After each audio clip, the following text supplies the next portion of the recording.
So Global Dokkan players, Ella, Carnival, Omega, Shenron is confirmed to be released very soon in just about 2 days from now. They did post the details of this guy on their Twitter, which I'm not going to go through it in depth here, but you can pause the video and have a quick read of it yourself here.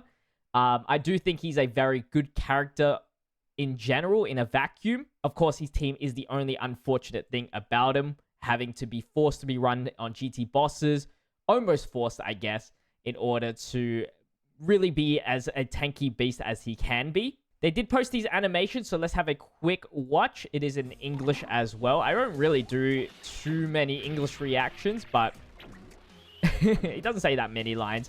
I just want to hear the OST again. It's such a good extreme OST. It's just so different when you hear it on JP and then you go to English.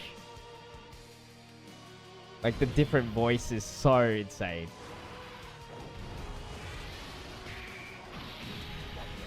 His animations are alright. I wouldn't say, like, top tier.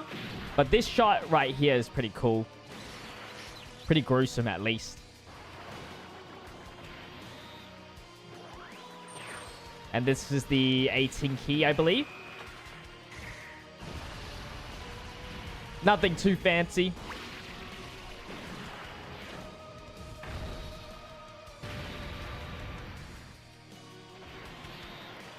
And then he does have a revive mechanic, which I believe you have to be under 60% HP in order to be able to activate it.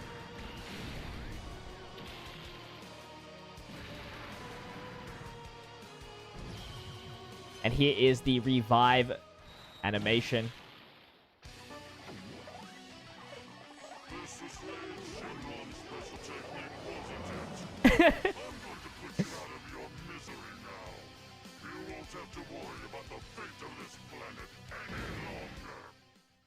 Yeah, it's kind of an alright thing. And then the active skill here.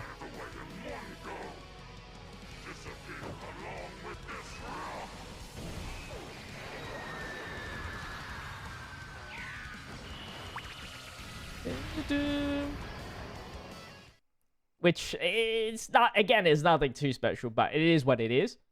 With Omega Shenron coming out in a few days, they have teased a few events. First off is the Shadow Dragons event. So this will release Stage 8 versus Omega Shenron.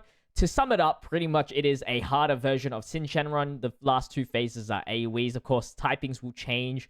And then the Tech Shenron in here has the same amount of debuffs, but some extra bit of effects that he can do in order to make your life hell. But for global players, since this released so late and you got some units that release on both JP and global at the same time, it shouldn't be that big of an issue. And then we do have missions with that, so you do need to complete stage 8 for 5 dragon stones, and then for an extra 5 dragon stones and skill orbs for the specific categories, you need to do with 6 full power category units on your team, not including the friend. And then 6 final trump category characters on your team, not including your friend. Then you guys have a new burst mode coming for the Shadow Dragons of Despair, which is this one right here. Here are all the restrictions if you want to get that ready. Now, I unfortunately didn't do this event. I don't even remember doing this event on JP. It must have just like gone under the radar for me and I never ended up doing it. It was at a busy time for sure. But I actually did not do this one. So I actually have no footage for you in order to have a general sense of a free-to-play version. But if I was just looking at it right now, it's like Majin Buu Saga for sure is my way to go.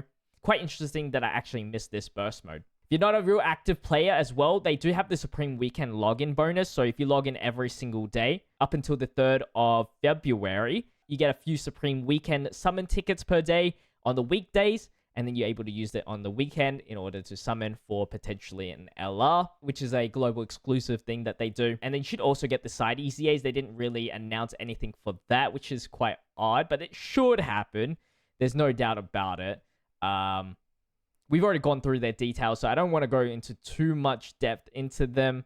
I might link a video in the description if you want to see me go into depth of all these characters. It's just very long to talk about every single one of these characters' EZAs. And yeah, this was also when the burst mode released, which is interesting. Again, I missed out on that.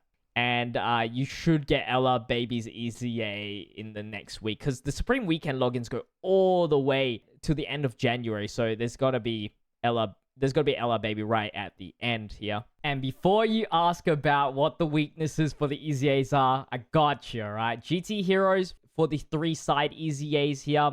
The final boss is Goku, which is STR. So AGL GT Heroes is the way to go for quick dealing damage, but you don't really need to. It's a really easy EZA. And then we have Super Baby 2, which the weakness is full power. A lot of Ella Tech full power units. You won't have this one, but you have the Go Bros EZA, which I found out to be probably the most efficient, just because you can run a lot of full power Gokus in here as well. So they will always get their passive going, and then they get the multiple super attacks and whatnot. And usually they do end up killing a lot of their health bar from Baby because of the legendary power link. So that one was not an issue for me as well. Now, is Omega Shenron worth to pull? Probably not. I think he is a very good character, but with this was JP's banner, it was not good at all. So really, there was this guy alone, and these guys aren't really considered must summons.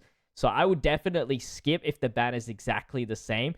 In order for me to suggest you pulling on this banner is, one, if you love Omega Shenron. I'm never stopping anybody from summoning for their favorite character, because this game has gotten to the point where you really don't need those characters in order to beat the events.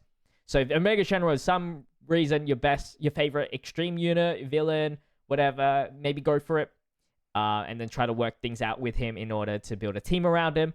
Or if one of these 2 LR potential units are switched out, for example, maybe 2 Carnival units, and the future Gohan and future Trunks becomes like Carnival future Gohan, or maybe even Kai Goku, it would potentially be worth it, maybe. But with Battle Wits Goku, I don't think it is worth it as the secondary Carnival unit, unfortunately. So I would suggest you skipping on this banner. Cool thing about Omega is that you know that he's getting a buff. So JP is actually getting the typing support EZAs, and one of them is Hyper Metal Rudo, which is Extreme AGL, which is actually very perfect for him, as he supports Extreme AGL. Omega's Extreme AGL. He's in GT bosses. So you can actually, start working out on a pretty cool GT bosses team. It's definitely not perfect. You have run double Omega, of course. I would run STR Rildo for sure. And then, of course, the AGL Metal Rildo. You can definitely run Super 17. I think the only thing is you definitely don't want to verse AoE fights. These guys are not good. A lot of the GT bosses are not good until they super, which is not great. But you can start working on a pretty cool GT bosses team. Very limited, but it does actually work to some degree, which is at least better than what it was when it first released on JP. But that's pretty much it for global news right now. If you haven't done the chain battle for Vegeta, make sure you do that, as chain battle is ending. So you might as well take advantage of all the rewards you can get, just in case the next event doesn't give the same amount of rewards, or even different rewards. So take advantage of farming these up.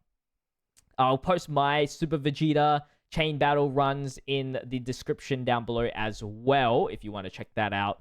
But you guys have a good rest of your day. Make sure to leave a like, comment, and subscribe to the channel for supporting the channel. And I'll see you guys in the next video. Peace.